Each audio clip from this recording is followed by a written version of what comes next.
Yasmina, 3e partie.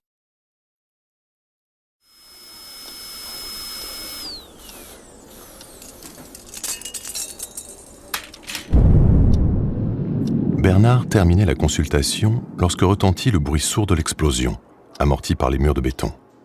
Le cliquetis bruyant et habituel des instruments que Mouloud plaçait sur les plateaux du stérilisateur s'arrêta instantanément. Au regard étonné et interrogateur de Bernard, l'infirmier répondit par une expression qui se voulait ignorante, mais dans laquelle apparaissait en surimpression la confirmation d'un événement déjà attendu. Ouvrant la petite porte vitrée, Mouloud sortit, disparut, puis revint essoufflé. On aperçoit une fumée derrière l'hôtel. Elle monte du centre-ville. C'est peut-être un accident ou bien un attentat. Mais dans le regard embarrassé et scrutateur, Bernard lut la confirmation de la deuxième hypothèse. On entendit, lointain et sinistre, le bruit d'une sirène, puis plus proche, assourdi par la longueur du couloir, celui d'une rumeur venant du hall de l'hôpital. Bernard se précipita. Les brancards s'entassaient déjà dans l'entrée. Berger, Vincent, Bachet étaient sur place. Affairés, efficaces, professionnels, ils tiraient, classaient les admissions. Dans la demi-heure qui suivit, toutes les blessures avaient été répertoriées. Aucune ne concernait sa spécialité. Il haïssait l'agitation stérile, presque malsaine de ceux qui s'acharnaient autour des blessés, sans apporter une aide compétente. Il restait là, pourtant, inutile et atterré, devant ces visages à la fois convulsés et frappés d'étonnement. Les visages sur lesquels, avec la douleur et la terreur, se répandait l'innocence de l'enfant injustement châtié. Après un dernier regard embué, Bernard retourna au cabinet et, troublé, se pencha sur sa patiente. L'intervention en cours terminée, la jeune femme, accompagnée d'une personne âgée, allait sortir, lorsque Mouloud lui parla avec une certaine véhémence et la ramena dans la salle d'attente, où quelques personnes silencieuses, le regard angoissé, mais peu surpris, demeuraient sur leurs chaises, parfaitement immobiles. Puis il revint, comme investi d'une responsabilité nouvelle. Je crois qu'il est préférable de les garder là un moment. Ça risque de faire du vilain en ville. Enfin, si vous voulez bien. Évidemment, oui. Bernard, à demi retourné, sévère, répliquait à Mouloud. C'était donc un attentat ? Mouloud ne répondit pas. Dans les yeux fixés sur lui, Bernard put mesurer le chemin parcouru à son insu dans cette demi-complicité avec son infirmier. Il était devenu un ami. D'abord par estime réciproque, et puis, insidieusement, par un ensemble de petites réflexions, de petits faits et de services rendus. Cette amitié s'était transformée en une espèce de connivence. Connivence par omission, collusion sournoise, mal définie, à laquelle il ne voyait pas de commencement, pas d'évolution non plus, et qui était là, surgit mystérieusement, mais bien réel, des 1000 comportements volontairement ignorés. Il termina la consultation, concentré sur son travail. Mouloud reconduisait les patients dans la salle d'attente, où tous attendaient, silencieux. Et cette collusion, qu'il voulait nier, se manifesta alors même qu'il essayait de réagir, lorsque Mouloud, levant les yeux vers la grosse horloge, énonça. Peut-être que mademoiselle Benrahbi doit-elle venir tout à l'heure. On est mercredi. Bien sûr, cela ne me regarde pas, mais il serait... Enfin, je crois... Il serait sans doute préférable qu'elle ne sorte pas aujourd'hui. Yasmina. Elle serait là dans une demi-heure. Il imagina aussitôt la petite voiture verte arrêtée, la jeune fille empoignée, arrachée de son siège par la foule hurlante, jetée à terre, le corps fragile roué de coups, l'admirable visage, resté malgré tout fier et arrogant, rompu sur le bitume. Il se tourna violemment vers Mouloud. Vous avez raison. Il ne faut pas que Yasmina, que mademoiselle Benlarbi vienne au cabinet ce soir. Mais comment ? Peut-être le téléphone ? Mouloud comprit tout de suite. Je vais appeler. Je connais bien Mebrouk, leur gardien. Il me passera mademoiselle Benrahbi si elle se trouve chez elle. Bernard n'osait imaginer la soirée qui suivrait si elle était déjà sortie. Il apercevait le jardinet brûlé par le soleil, le figuier immobile, le triangle d'ombre dessiné par l'angle du bâtiment qui s'agrandissait. Mouloud cherchait sur le vieil annuaire. Le balancier de la vieille horloge oscillait avec un bruit régulier, monotone, placide et agaçant. On mit très longtemps à répondre. Mouloud allait poser l'écouteur lorsqu'une voix forte, parlant en arabe, sortit de la demi-sphère de bakélite. L'entretien dura longtemps. Bernard attendait, anxieux. Mouloud posa enfin l'écouteur à côté de l'appareil. Mabrouk est allé chercher mademoiselle Benrahbi. Il ne l'a pas vue sortir. Elle doit être chez elle. Puis il se glissa hors du cabinet, refermant discrètement la porte derrière lui. L'anxiété tomba aussitôt. Il ne resta que l'immense déception de ne pas la voir ce soir. Dans l'appareil, le grésillement se prolongea longtemps, brouillé par quelques bruits venant sans doute du jardin. Après un moment, il perçut le frottement d'un pas précipité et une conversation en arabe où il reconnut la voix aimée qui retentissait, essoufflée et effrayée la seconde suivante dans l'écouteur. Allô? Allô? Mouloud? Que se passe-t-il? C'est moi, Bernard. Ah, que je suis contente. Mabrouk m'a fait une telle peur. C'est vous? Il est venu m'avertir que Mouloud a appelé d'urgence. Ah, que j'ai eu peur. J'ai cru que, peut-être... Pourtant, j'étais sûre qu'à cette heure-là, vous étiez dans votre cabinet. Écoutez, Yasmina, j'ai eu très peur pour vous aussi. Allô? Allô? Écoutez, La ligne semblait vouloir ne jamais s'arrêter de grésiller. vous entendez? Oui, oui, j'entends. Il ne faut pas que vous sortiez ce soir. Non, écoutez-moi. Restez bien enfermés chez vous. C'est trop dangereux. Yasmina, je vous en prie, faites-le pour moi. Une foule excitée est capable de n'importe quoi. Ici, nous gardons tous nos malades au moins jusqu'à demain matin. Un long silence suivit. Allô? Yasmina, vous êtes toujours là? Peut-être que, après ce qui vient de se passer, vous serez obligé de me renvoyer sur ma planète lointaine. Yasmina, non. Yasmina, ne dites pas cela. Ne dites jamais cela. C'est un cauchemar. Comment pouvez-vous penser une chose pareille? Ne serait-ce que la prononcer. La réponse très lointaine et brouillée lui échappa. Le fil ténu qui le reliait à Yasmina s'effilocha encore, puis se rompit. La ligne était coupée. Il courut dans le jardin jusqu'à la petite maison, évitant le hall d'entrée dont il devinait l'effervescence.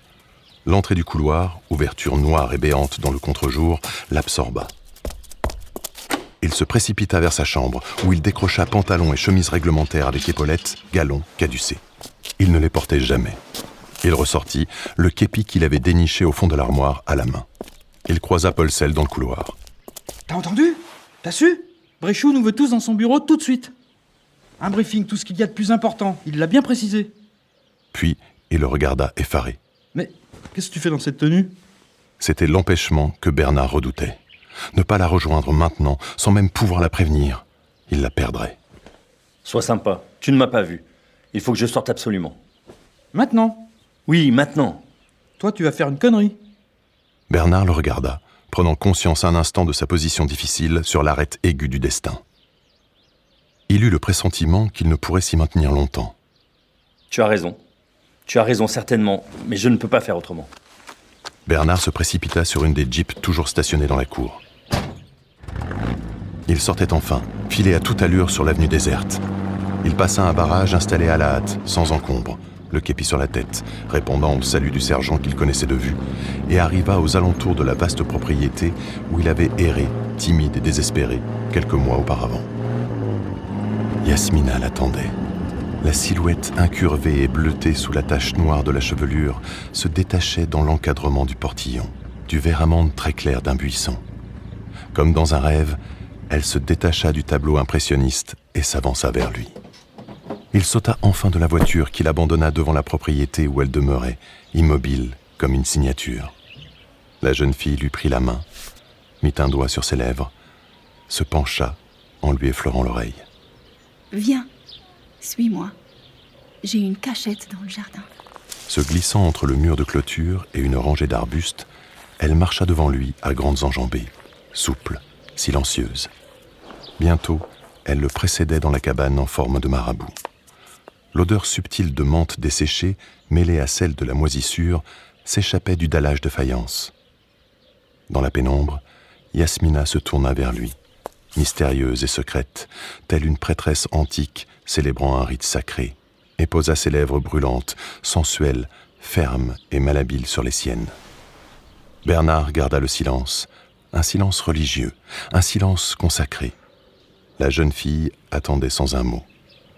Le regard mythique semblait le contempler de très loin, mystérieux, et très proche en même temps, et l'inondait de passion. Il maîtrisa le désir qui lui brouillait l'intelligence. Son rêve le plus fou, encore informulé alors qu'il croisait son premier regard dans le passé ancien, devenait une réalité. Cette petite parcelle d'univers qui brillait, fugitive, pleine de mystère au fond de la prunelle, il pourrait la contempler sans fin, peut-être en saisir le sens. J'ai toujours eu l'intuition, dès la première fois où je vous ai vu, où je t'ai vu dans le parc, qu'il se passait à travers l'échange de nos regards quelque chose d'exceptionnel. Et à partir de cet instant, j'ai essayé désespérément de me représenter ton visage. J'ai élaboré 1000 plans inutiles pour te revoir, jusqu'au jour où tu es venu dans le cabinet. Le langage ne suffisait plus. Les immenses yeux noirs qu'il n'avait jamais vus de si près, complices, brillant d'un feu intense, et la pression de la main qu'il avait saisie, et qu'avec force elle refermait sur la sienne, était sa réponse.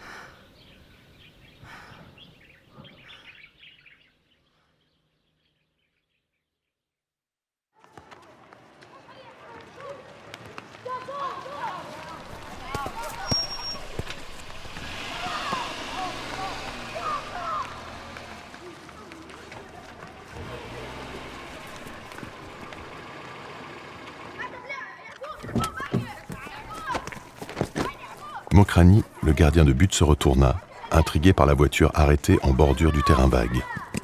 Les joueurs de football se rapprochant, il s'intéressa au groupe d'avant-centres qui progressait dangereusement. Youssef et Mokhtar dépassaient les deux arrières.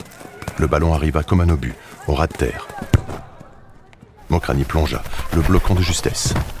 Youssef, à 3 mètres, se jeta en arrière et glissa sur le dos pendant que Mokhtar ralentissait sa course, repliait les bras sur sa poitrine et s'abattait quelques mètres plus loin. Les deux arrières s'écroulèrent comme des pantins. Tous les joueurs repartirent en courant vers le but adverse et tombèrent çà et là, désarticulés. Mokrani réalisa alors que le bruit saccadé provenait d'une arme automatique. La voiture derrière lui. Pétrifié, il resta couché, immobile, les mains crispées sur le ballon. Il eut le silence. Le silence absolu. Et puis, les cris déchirants, horribles, inhumains, mêlés à une espèce de râle près de lui. Le sang s'échappait à gros bouillons de la bouche ouverte de Youssef. Le chargeur vidé, Bradini saisit sans réfléchir dans la boîte à gants le pistolet de gros calibre. La peur instinctive, monstrueuse, annihilante, montait de ses entrailles. Il arma, plaça le canon dans sa bouche, reconnut un goût de métal, de graisse, et appuya convulsivement sur la détente. Un coup de feu, un seul, plus fort, déchira l'air.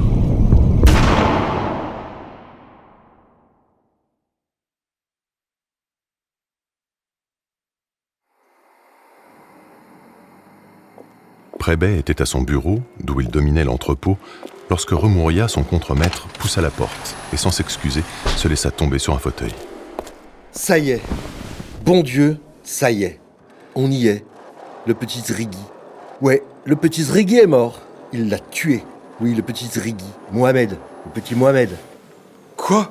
Oui, monsieur Prébet. Oui, il n'y a pas une heure. Tué.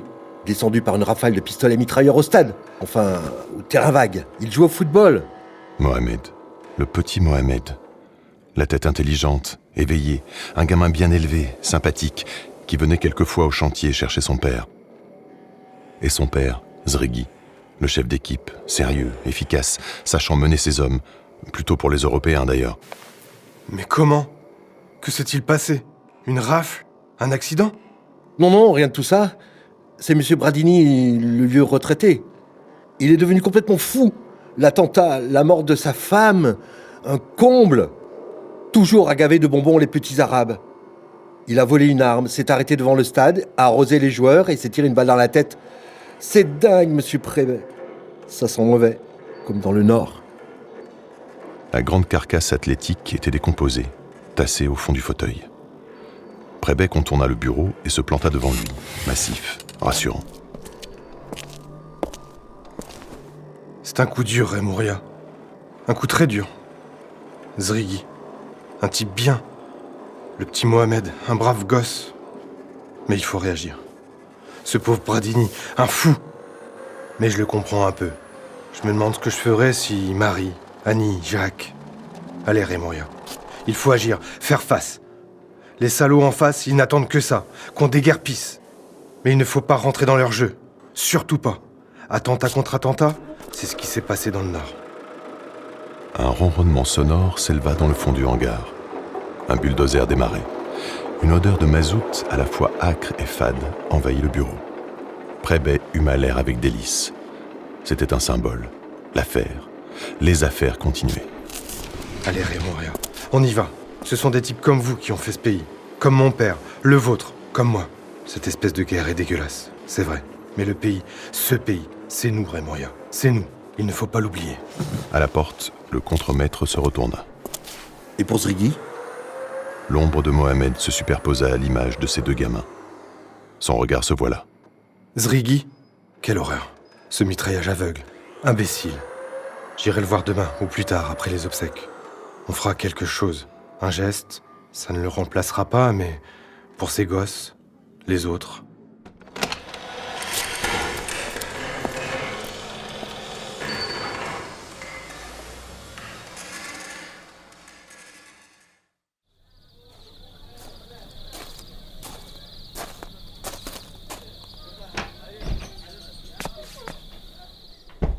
Lorsque Prébet rentra de la soirée chez Joassonneau, la lumière brillait encore à travers les volets fermés. Tu n'es pas couché? Non, je t'attendais. J'avoue, un peu inquiète. Marie Prébet posa sa pièce de broderie. Inquiète de quoi? Il y a une patrouille à chaque coin de rue. La ville est calme. Ça ne sera peut-être qu'une alerte. Prébet voulait entretenir à tout prix, plus pour lui-même que pour les autres, la fiction d'une situation normale, d'un bouleversement passager. Alors, que s'est-il décidé? Elle avançait la tête chevaline et distinguée, un peu condescendante. Oh, rien de précis. Joanosso est littéralement enragé. Il pense qu'il faut s'organiser, rendre coup pour coup. Ça commence à se faire dans le Nord. Il y avait deux types de la capitale, bien d'ailleurs, mais plutôt froids et causant peu. Ils écoutaient Joanosso en silence, reprenant quelques arguments de temps en temps, en les précisant. Elle écoutait attentive. Et les autres? Oh, tous d'accord, enfin la plupart. Et moi aussi, tout au moins sur le principe. On ne va quand même pas se laisser bouffer comme ça. Mais sur les moyens, sur la façon de faire, je suis un peu réticent. Des pauvres types au hasard qui n'y sont peut-être pour rien. Ou alors une réaction de désespoir. Là, je comprends un peu. Comme ce pauvre Bradini, par exemple. Néanmoins, quel gâchis. Tous ces gamins de l'âge d'Annie. Tu imagines ? Marie approcha le cabriolet sur lequel elle était assise, tout près du fauteuil. Et lui prenant la main... Ne te tracasse pas comme ça, on va réfléchir. Dis-moi, il y avait des militaires à votre réunion? Oui, 2 militaires. Guyot et Labarthe. Ils étaient plus que d'accord. J'ai même l'impression que Joanosso avait déjà arrangé ça avec eux avant ce soir.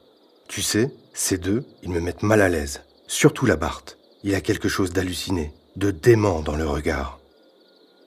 Souriant tristement, comme pour se moquer de lui-même. Il me fout presque la frousse. Ce qu'on dit sur leur section...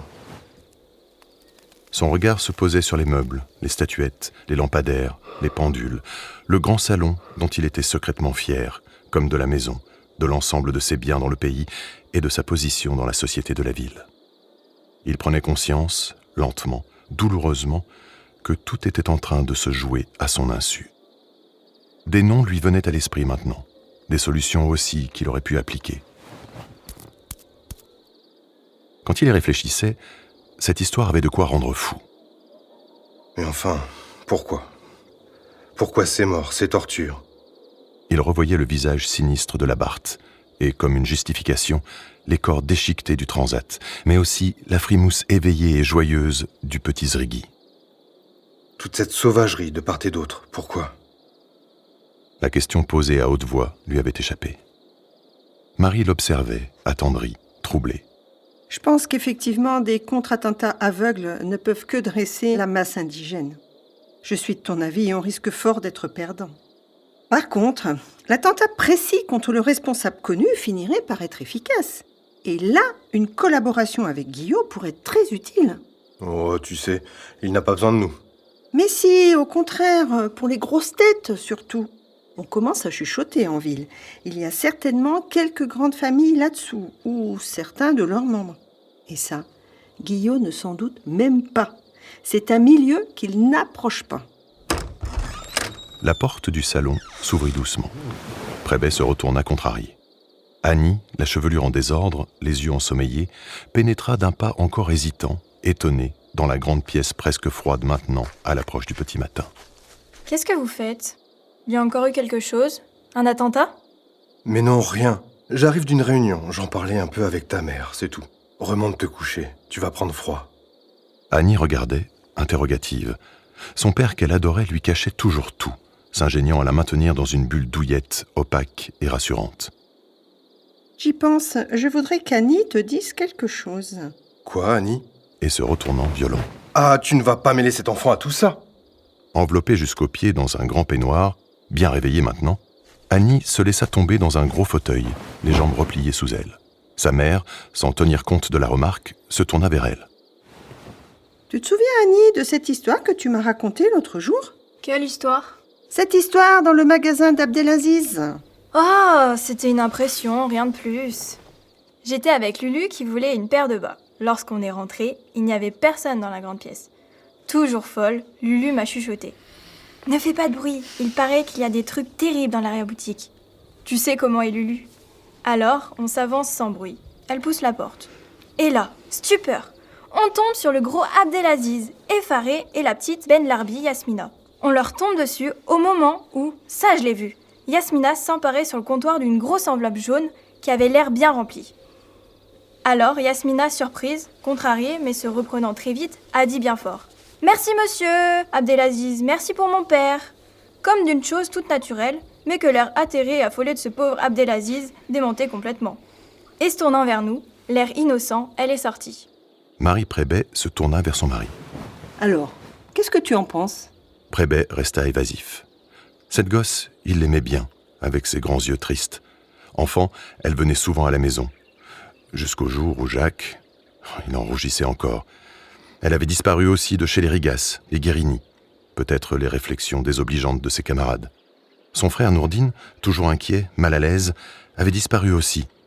Et tous ces enfants qui, plus jeunes, venaient à leur goûter. On n'y avait pas prêté attention. Et maintenant, il ne répondit pas directement à son épouse. Finalement, tous ces gamins se sont évaporés de nos maisons. Non mais là n'est pas la question. À ton avis, ce n'était pas une collecte, un ramassage de fonds, d'argent, de cette rançon que les rebelles imposent aux commerçants? Et un sourire malsain sur les lèvres. Voilà un truc qui intéresserait bien Guyot. Tu ne crois pas? Ah non, surtout pas ça. Mais tu es folle. Sur une vague impression, cette gosse dans les pattes de ce gros cochon, tu ne sais pas ce qu'ils leur font là-bas. Tu voudrais y voir ta fille, toi? C'est pas ma fille. Et cet argent, tu sais à quoi il sert? Peut-être à acheter la bombe qui mettra la tienne en charpie. Ah non maman, pas Yasmina. Affolée, Annie réalisait ce qui pourrait arriver à son ancienne amie si elle se trouvait à la section spéciale. Oh, peut-être qu'on exagère un peu. Et puis, je croyais que tu ne l'aimais pas. Non, ce n'est pas le mot, on ne se fréquente plus, c'est vrai. Elle rougit en repensant à cette histoire avec Jacques. Marie Prébet restait silencieuse. Pensive, elle revoyait la scène. Jacques, son Jacques étendu sur le carrelage, une énorme enflure sur la joue et qui grossissait à vue d'œil.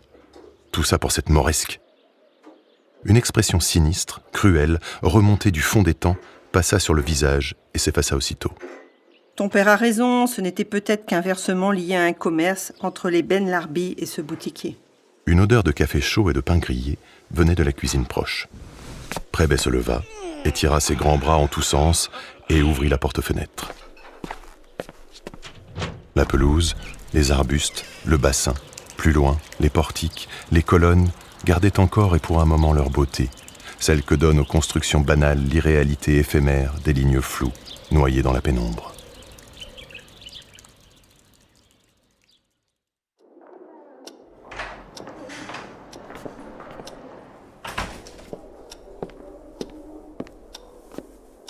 Mouloud venait d'arriver, toujours impeccable dans son costume sombre. Souriant et discret, il salua avant de passer sa blouse. La ville est calme aujourd'hui. Bonjour, docteur. Courbet ne put discerner si la phrase anodine était une indication pour lui ou une simple constatation en forme de soulagement. Il revit la rue déserte, silencieuse, les volets clos, et les yeux, tous ces yeux sombres devinés, plaqués comme des lumières derrière les interstices, et dont il sentait le poids. L'ombre de la section spéciale se dressa, ainsi que la vision du prisonnier blessé croisé un soir à l'hôpital, étendu sur un brancard, le regard fou, le visage tordu par la douleur, et encadré par 2 militaires effrayants, plaisantant grossièrement. Le groupe dantesque passait sans le voir, et s'enfonçait dans le long et sombre couloir. À la vision se superposa le décor débonnaire du cabinet propre, bien rangé et tranquille. Au souvenir affreux succéda celui, surgi du passé lointain, d'une petite chapelle.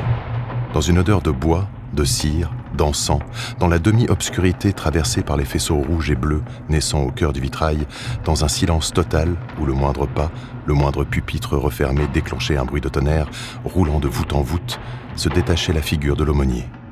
L'omission, mon enfant, c'est le péché le plus répandu, celui que l'on occulte volontiers, celui qui fait se détourner la tête, celui qui est à l'origine de toutes les horreurs. Le malin qui n'a pu infiltrer le venin infernal de la cruauté en beaucoup d'âmes a hélas réussi à gaver la majorité de celui, plus doux et insidieux, de la lâcheté. Je fais rentrer la petite Aïcha?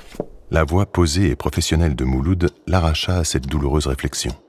Soulagé, Bernard acquiesça et se pencha sur les fiches de consultation, oubliant alors, comme les autres, la parole de l'aumônier.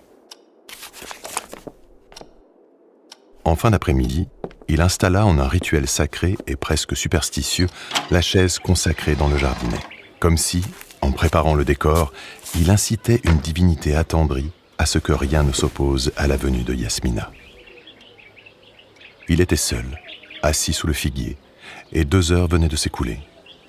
Dans le marabout au toit vert, Yasmina, à sa demande enivrée et anxieuse de la revoir le lendemain, avait répondu rougissante qu'elle devait s'absenter une semaine.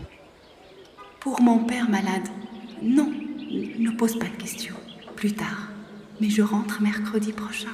Je viendrai te voir. Confirmant la promesse en se levant tout entière contre lui. Au loin, le balancier de la grosse horloge oscillait, imperturbable, agaçant, indifférent, menaçant, dans un mouvement monotone, ponctué par 2 notes graves indéfiniment répétées. Il s'enfuit, abandonna le cabinet, courut dans le parc. Sous la lumière argentée, le jardin était parcouru par les ombres glissant en silence et sans but.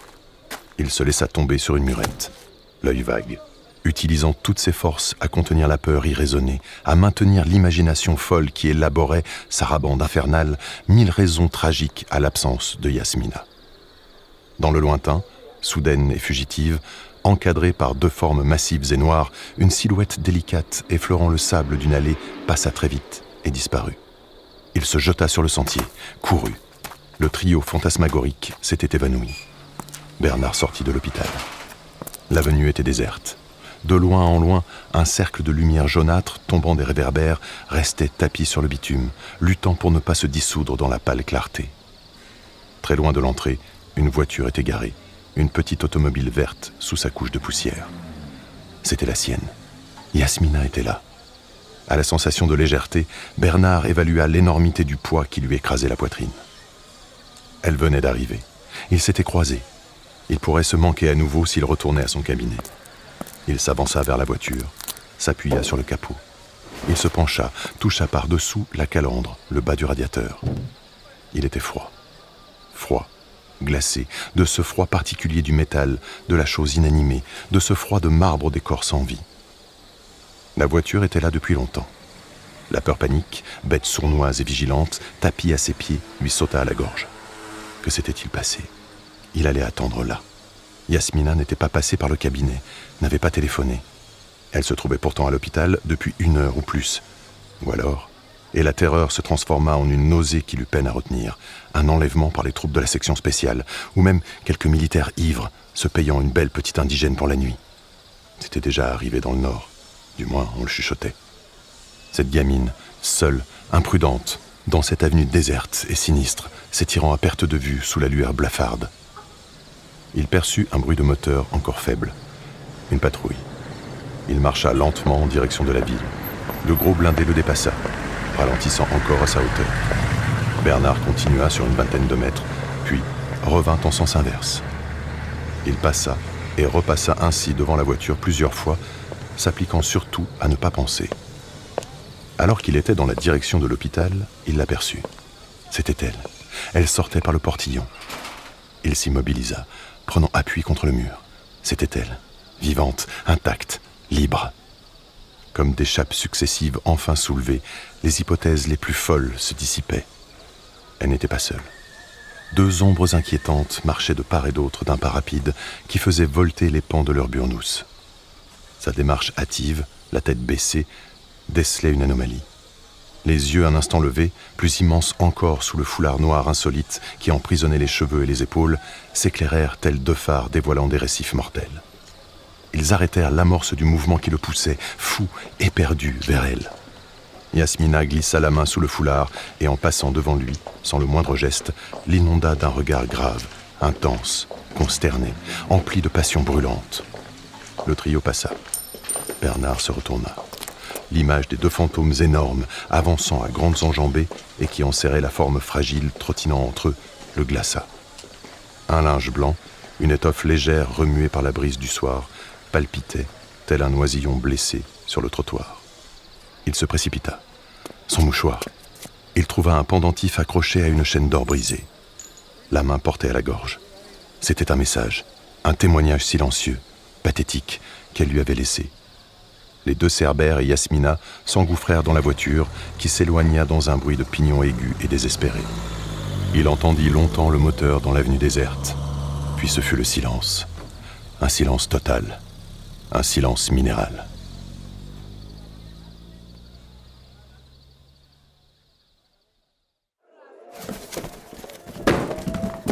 Abdelaziz était dans le fond de sa boutique, occupé à ranger une pile de cartons déposés à ses pieds.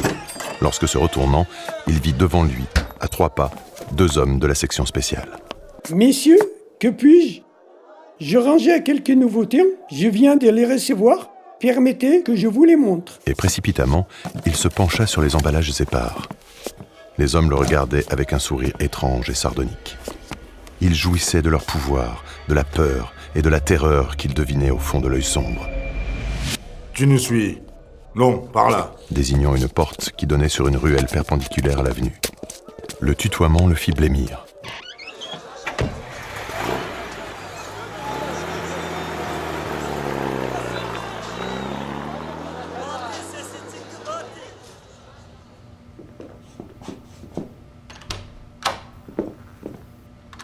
Guillot était assis derrière un bureau tout simple, encombré de dossiers.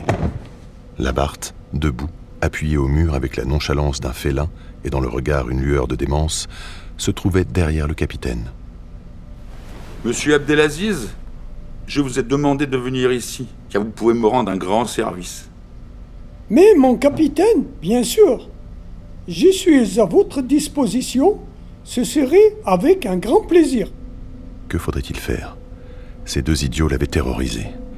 Tout à la joie de sortir de l'enfer après y avoir posé un pied, il saisit mal la suite de l'entretien. Vous êtes bien aimable. Et se tournant vers Labarthe, toujours immobile et silencieux. Vous voyez Labarthe? Voilà quelqu'un de bien, de très bien. Il y en a beaucoup comme ça. Il regardait Abdelaziz en souriant. Le lieutenant a, comment dirais-je, un léger préjugé contre la communauté arabe, et qui est, je crois, bien injustifié. Enfin, il est encore jeune. Abdelaziz approuva servilement. Voilà, je voudrais que vous me donniez les noms discrètement, bien sûr. Cela resterait entre nous, de tous ceux qui viennent vous apporter leur contribution au magasin. Et surtout, c'est le plus important, le nom de celui ou de celle qui récupère chez vous la grosse enveloppe. La grosse enveloppe jaune de papier grossier. Vous voyez, c'est tout simple. Il faut le confirmer, et vous allez me le confirmer. Je ne suis pas un collecteur de fonds. Pas du tout. Une dénonciation malveillante. Peut-être malveillante. Il y a tellement de jalousie chez nous. La porte s'était ouverte. Les 2 acolytes du magasin l'empoignèrent chacun sous un bras et sans qu'un seul mot ne soit prononcé, le traînèrent dans le couloir étroit. Abdelaziz pouvait à peine parler. Lâchez-moi! Il sentait derrière lui, toujours silencieux, le lieutenant. Il essaya de tourner la tête. Je vous en prie! Un coup violent, inattendu, d'une force inouïe, donné par un poing dur et compact comme une massue dans le creux de l'estomac, le plia en 2 et lui coupa la parole. Il vomit à moitié et se retrouva au sous-sol. Le plafond de béton au ras de la tête semblait vouloir l'écraser. Les murs et le plancher étaient maculés, décorés de taches brunes suspectes qui donnaient la nausée. Une demi-heure après, il était à nouveau dans le bureau de Guillot. Le dos lacéré lui faisait atrocement mal. Il peinait pour reprendre son souffle. Il avait perdu connaissance dans la baignoire d'eau sale, fétide, pleine de déjections, avalée à moitié avant que les poumons n'explosent. Comme dans une hallucination, La scène se reproduisit exactement. Guillot derrière la table de bois, souriant toujours, la Barthe appuyée au mur, Tigre guettant sa proie, énigmatique et impassible. Alors, monsieur Abdelaziz, c'est non. Toujours courtois, Guillot utilisait encore le vouvoiement. Il n'y aura pas d'autres, pas d'autres essais. Ce sera simplement plus long et définitif. Je vous l'ai dit, notre ami le lieutenant a un petit préjugé contre les Arabes. Alors ? Abdelaziz annonna les noms. La liste était longue. Au bout de quelques minutes, Guillot l'interrompit. Eh bien, ce n'est pas si difficile que ça. Puis, faisant glisser par-dessus le bureau un stylo et une feuille de papier quadrillé arrachée à un cahier d'écolier. Notez-moi tout ça là-dessus. Oui, depuis le début, s'il vous plaît. Abdelaziz hésita, essaya de refuser. Une liste écrite, entre leurs mains, deviendrait une arme redoutable. J'ai les doigts tellement engourdis, je pourrais peut-être dicter les noms. Le capitaine apprécia. Comme un joueur d'échecs, il admira la feinte habile de son adversaire. Non, écrivez vous-même, lentement s'il le faut, avec vos doigts engourdis, mais écrivez très lisiblement. Appliquez-vous comme à l'école. Attention à la mauvaise note. Ici, les punitions sont dures. Sur la feuille, les noms s'alignaient. Interminable liste nécrologique. Bien, effectivement. Ah, un petit détail. Oh, rien du tout. Mais enfin, pour le principe. Qui vous donne les montants des contributions à prélever et qui vient chez vous récupérer les fonds ? L'enveloppe. Se tournant vers la Barthe. Une grosse enveloppe jaunâtre, c'est bien ça ? Le pire restait à faire. Yasmina Ben Larbi. Cette fille si belle ici entre leurs pattes, avec en plus son frère dans le maquis, sûrement un chef de bande, et puis ses contacts avec une autorité importante du MRL. La dénoncer ? Il eut la vision de son propre corps dans une mare de sang, la gorge ouverte. Mais redescendre à la cave, il ne pourrait le supporter. C'était au-dessus de ses forces. Il était brisé, anéanti. C'était une jeune fille. Qui ? Mademoiselle Ben Larbi, Yasmina Ben Larbi. Elle récupère les fonds et me donne le montant des contributions. Bien. Et qu'en fait-elle ? Le cri jaillit, sincère, désespéré, suppliant. Ah, je n'en sais rien. Je vous en prie, je n'en sais rien. Bon, inutile de crier, je vous crois. Tiens, écrivez-moi ça là-dessus. Il avait placé devant lui la page de papier quadrillé. Vous voyez ? Vous avez une bonne mémoire quand vous le voulez. Le capitaine souriait et le menaçait du doigt, puéril et cruel à la fois. Donc elle peut revenir bientôt. Alors dès qu'elle vous prévient, vous me passez un petit coup de fil. Ici, directement. Le lieutenant, se penchant par-dessus Guillot, tendit au commerçant un numéro inscrit sur un bout de papier. Le capitaine reprit. Vous téléphonez à ce numéro. Un truc tout simple. Par exemple, le costume du capitaine est arrivé. Rien de plus. Avec le central de la poste, on ne sait jamais. Puis, le fixant sans ciller, articulant bien. C'est pour vous, vous le savez bien, une question de vie ou de mort. La moindre erreur, la moindre hésitation, et on vous récupère.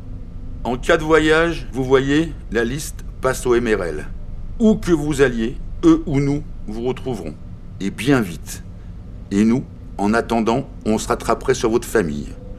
Le lieutenant Labarthe aimerait bien, je crois, interroger votre petite Aïcha. Elle lui plaît bien. Et devant le regard stupéfait. Eh oui, ici on connaît tout le monde, toutes les familles dans le moindre détail. Enfin, je vois que vous avez compris. Allez, on vous accompagne. Il est préférable que vous sortiez de la caserne sans être vu. Le chauffeur vous déposera près de votre domicile. Abdelaziz se souleva péniblement. Il marchait courbé. Si vous rencontrez quelques connaissances, vous avez la grippe, des courbatures, enfin ce que vous voudrez. Ça passera vite. Moi, j'attends le téléphone.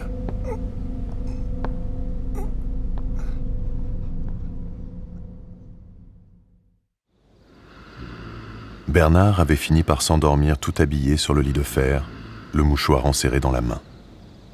Il sombra dans un sommeil profond et sans rêve, effaçant pour quelques heures la réalité trop pénible.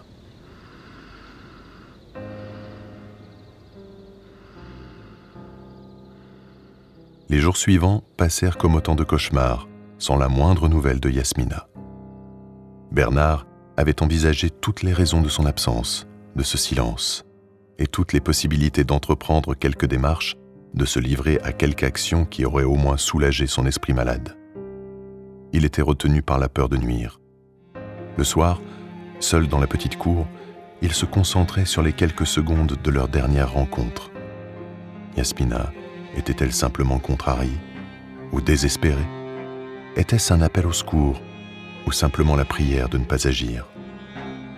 Il avait été persuadé ce soir-là qu'il était impérieux de ne pas donner l'impression de connaître Yasmina.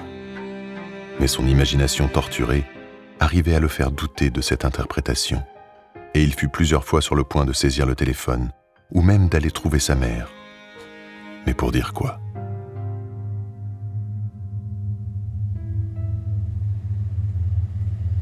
Dans la ville, l'atmosphère avait changé avec la rapidité de l'orage s'abattant sur une campagne riante.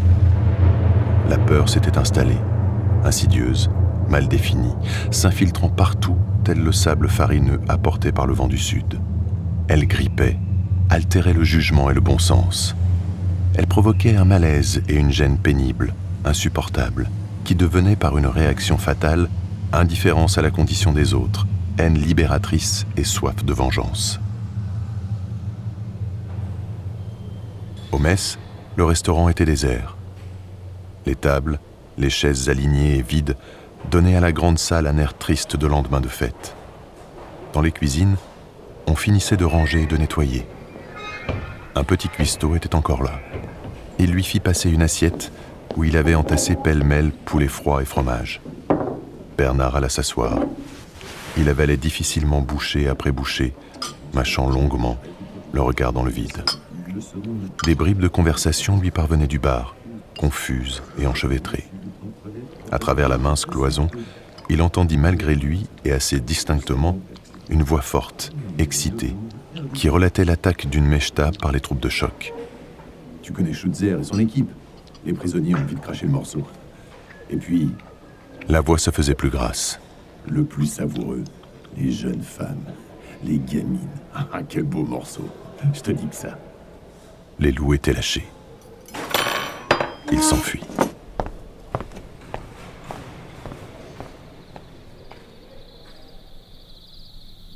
Le silence retrouvé, la voûte profonde aux reflets bleutés, l'harmonie d'une nuit calme doucement éclairée par la myriade des mondes inconnus perdus dans l'infini, avait quelque chose de surprenant après les cris et la fureur évoqués au bar, après les cris et la fureur qui avaient accompagné également l'agonie interminable des militaires trouvés quelques jours auparavant près d'un douar, torturés avec sauvagerie.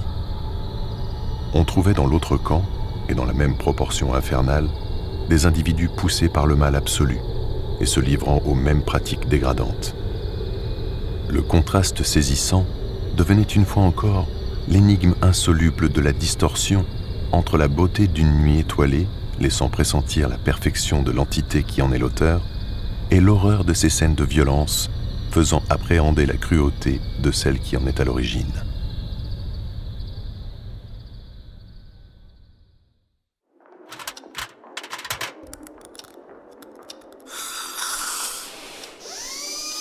La consultation se déroulait, routinière et morne. Concentré sur un travail délicat, Bernard Courbet trouvait là un oubli partiel du tourment qui le rongeait depuis près de 2 semaines.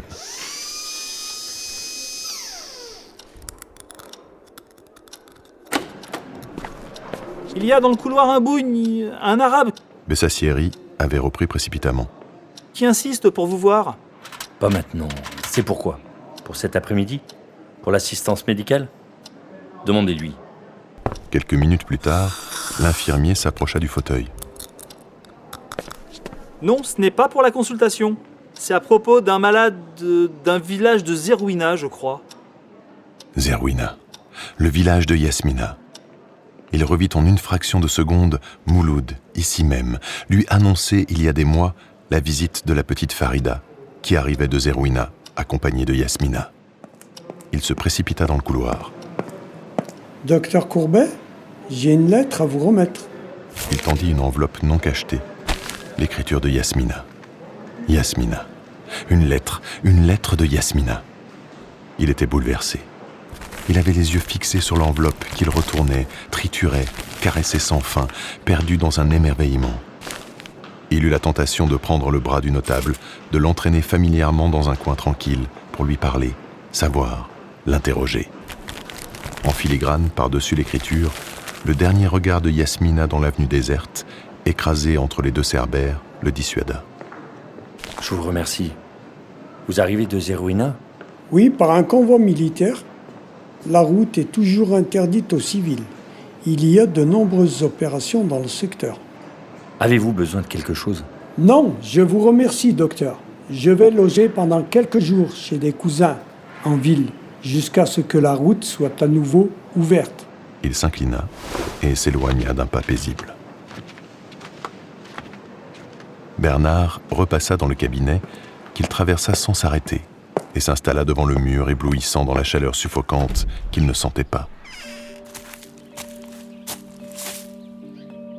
Devant le mur se dessinait, s'incrustait le visage grave ou rieur, animé ou attentif de l'enfant tellement aimé. La lettre était très courte, écrite sur une feuille extraite d'un calepin. Docteur, je vous fais passer ce mot par convoi militaire. Je suis bloqué depuis mardi dernier au village, la route étant interdite. Pour vous donner des nouvelles de la malade vue dernièrement, la petite Farida. Elle va très bien. Je lui fais suivre minutieusement les prescriptions ordonnées. Elle me demande de vous transmettre tous ses remerciements. Elle retournera à la consultation pour la suite de ses soins dès que la route sera ouverte. Je vous prie de croire, docteur, en mes sentiments respectueux. Yasmina Bellarbi. Pendant la lecture qu'il refit 20 fois en 3 minutes, le regard malicieux et complice s'inscrivait maintenant en surimpression sur le texte adroit et parfaitement innocent d'une lettre qu'elle savait pouvoir être lue avant de lui être remise. Elle l'aimait, et il ne lui était rien arrivé. Elle était là-bas, à 30 kilomètres, intacte, toujours aussi belle, vivante. Elle serait là dans quelques jours, peut-être quelques heures.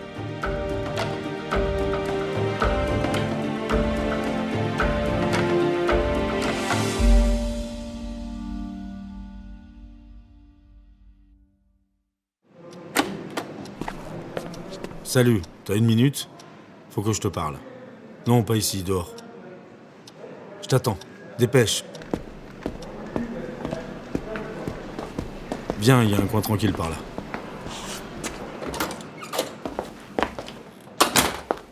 Voilà, on a arrêté ton amie, mademoiselle Benlarbi. C'est mon sergent Vassala qui a arrêté sa voiture alors qu'il venait d'installer un barrage volant avec son escouade. Eh bien, la fille était bourrée de documents du MRL. Comme je te le dis, un genre de liaison entre le maquis du coin et les terroristes de la ville. Tu te rends compte ? Ah, toi, tu les choisis bien. Bernard écoutait sans un mot, les yeux fixés sur la pierre, hypnotisé. La réalité monstrueuse, la pire des réalités, était dressée devant lui. Mais te mets pas dans un état pareil. Cette histoire de laisser passer est embêtante, mais ça peut s'arranger. Je suis venu te voir pour ça. De laisser passer ? C'était donc une affaire de paperasse. Il s'engouffra dans cette histoire de laisser-passer périmé sans doute, s'y arrêta, s'y accrocha. L'effroyable réalité, l'arrestation de Yasmina pour un fait de guerre, avec tout ce que cela impliquait, il refusait instinctivement, pathétiquement de l'envisager. Lapierre, en bon camarade, s'efforça de détailler ses explications. Lorsque la fille s'est fait intercepter sur la route de Zerouina, elle a exhibé un laissez-passer spécial avec le tampon de l'hôpital, un tampon de Bréchou, une vague signature par-dessus, et le pire, tous les tampons de la Direction Générale des Armées. On a en gros 24 heures pour arranger cette histoire de paperasse. 24 heures. Bernard essaya d'accrocher son esprit complètement à la dérive, à cette idée de 24 heures, à ce chiffre. Comment ça, 24 heures ? Eh oui, cette fille, elle est chez nous actuellement, à Borghese-Effra.